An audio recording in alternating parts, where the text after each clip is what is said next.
A paz do Senhor para todos os irmãos. Uma boa tarde aos ouvintes. Lendo aqui na carta do apóstolo Pedro, 1 Pedro, capítulo 4, e o versículo 17, que nos diz assim: porque já é tempo que comece o julgamento pela casa de Deus, e se primeiro começa por nós. Qual será o fim daqueles que são desobedientes ao Evangelho de Deus? E também lendo a carta de Marcos, do Evangelho de Marcos, capítulo 4, e o versículo 30, a parábola do grão de mostarda. E dizia: a que assemelharei o reino de Deus? Ou com que parábola o representamos? É como um grão de mostarda, que quando se semeia na terra é a maior de todas as sementes que há na terra, mas tendo sido semeada, cresce e faz-se a maior de todas as hortaliças, e cria grandes ramos de tal maneira, que as aves do céu podem aninhar-se debaixo da sua sombra. Então, meus queridos e amados irmãos em Cristo Jesus, já é tempo que comece o julgamento pela casa de Deus. Se primeiro começa por nós, qual será o fim daqueles que são desobedientes ao Evangelho? O justo apenas se salva, onde aparece o ímpio e o pecador. Deus ele enviou o seu Filho ao mundo trazendo o Evangelho eterno. Este Evangelho cresceu e se tornou uma grande árvore como um pé de mostarda, de maneira que as aves do céu possam se aninhar nesta árvore. E a semente que é semeada, a parábola do semeador, que cai ao pé do caminho, vem as aves que estão aninhadas nesta árvore, que é o pé de mostarda, e comem. Na ramificação do pé de mostarda são as pessoas que aceitou a Cristo, levam uma vida obediente, recebeu o Espírito Santo, foi transformada e regenerada pelo poder da palavra, e é nova criatura, e as coisas velhas já se passaram, e eis que tudo se fez novo. Está morto para o mundo, mas vive agora para Deus. Então, mas no mesmo pé de mostarda existe a pessoa que está aninhada, talvez aceitou a Cristo, mas não é fiel, não tem compromisso e é desobediente a Deus, e pelas maus obras, más atitudes, a mente foi cauterizada, como diz em 1 Timóteo 4:1-2, tendo mentiras e doutrinas de demônio pelo engano. O Evangelho é aplicado no coração das pessoas através do Espírito Santo. E a pessoa se tornou templo, morada do Espírito Santo de Deus. E com o propósito de aperfeiçoar os santos, foi dado uns para apóstolos, profeta, pastores e mestres, e doutores. E igreja, organização, templos, foram construídos para as pessoas se reunir, adorar e louvar a Deus. Quando essas pessoas se reúnem nesses templos, nas organizações, uns têm salmo, têm doutrina, têm revelação, têm língua, têm interpretação. Então, nessas organizações, que são ramificações do Evangelho, simbolizado pelo pé de mostarda, a palavra, o Evangelho, deve ser alimento para o membro, e não para as aves de rapina. Quero falar do Evangelho de nosso Senhor Jesus Cristo de Nazaré trouxe do céu. Tudo aquilo que na igreja é ocultado, não é pregado, mencionado ou falado, é porque a ave que está aninhada nesta ramificação no pé de mostarda, que é o Evangelho, a ave de rapina comeu. É tudo aquilo que é distorcido nas organizações, nessas reuniões onde se reunimos, conforme 2 Pedro 3,16, é a ave de rapina, conforme Timóteo 4,1-2, distorce com doutrina de demônio e a mente cauterizada. E uma pessoa que quando aceita Cristo, que é o verbo, aceita também a palavra de Deus. Esse aceita a luz. Deus Todo-Poderoso lhe dá entendimento. Ele vigia e ora, busca a presença de Deus, o inimigo não lhe toca. O Espírito Santo de Deus o capacita e ele se torna instrumento nas mãos do Senhor aqui na terra.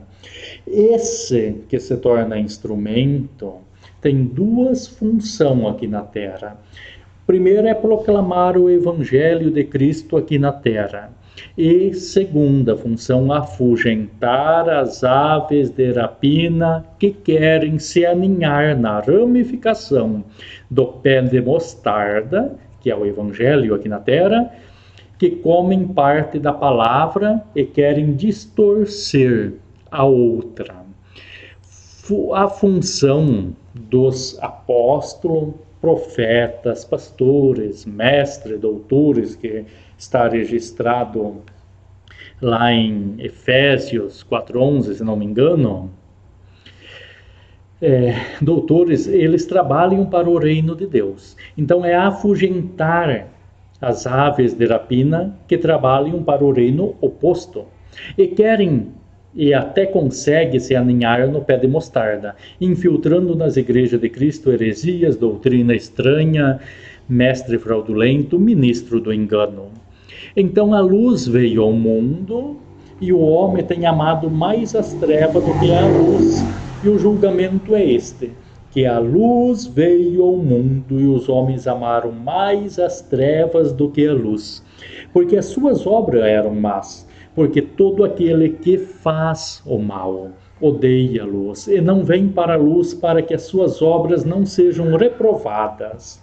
Mas quem pratica a verdade vem para a luz, a fim de que as suas obras sejam manifestas, porque são feitas em Deus. Pedro adverte que virá um tempo, está chegando, quando os cristãos serão julgados com perseguições severas para testar a fé daqueles que estão sendo julgados. Em tais provas nem todo consegue passar pelo teste, pela prova, para que a prova da vossa fé é muito mais precioso que ouro que perece pelo fogo e é provado, se acha em louvor e honra e glória na revelação de Jesus Cristo. Em Mateus 7, 13 e 14, a Bíblia fala assim, entrai pela porta estreita, porque larga é a porta e apertado o caminho que leva ao céu. Sede sóbrios, vigiai, porque o vosso adversário, o diabo, anda como um leão rugindo, procurando a quem ele possa tragar, ao qual resistir firmes na fé, sabendo que as mesmas aflições se cumprem entre os vossos irmãos no mundo. O julgamento começa na casa de Deus, que significa a igreja. E há essas organizações, que a igreja somos nós, o templo do Espírito Santo, e se reunimos no local das nossas reuniões. E aquele que estão brincando com o pecado precisa se arrepender antes que seja muito tarde. Qualquer um que se chame de ministro do Evangelho de Jesus Cristo não pode abraçar o pecado e permitir o pecado em sua igreja e esperar que não haja consequências. Nosso Deus é um Deus santo e terrível, e a única maneira que qualquer um de nós vai poder suportar o que está por vir é viver em santidade. As Escrituras nos dizem que o temor de Deus é o início da sabedoria. O sábio Salomão, quem falou essas palavras. E não há muito medo de Deus em nossas igrejas hoje em dia, mas de acordo com a palavra de Deus, haverá em breve muito medo. Então o julgamento começou pela casa de Deus, primeiramente por nós, para nos testar, para nos provar a nossa fé. Bem verdade que os frutos maduros, frutos bons, frutos íntegros, que pertencem ao reino celestial do nosso Pai, do nosso Senhor, são colhidos antes que caiam no chão, colhido e levado para o seio de Abraão.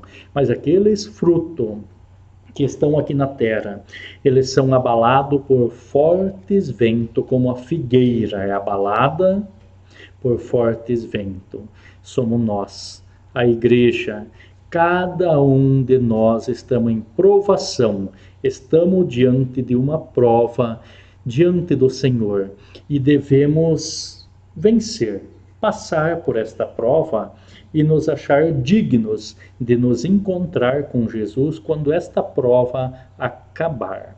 Então eu quero falar, o julgamento começa por nós.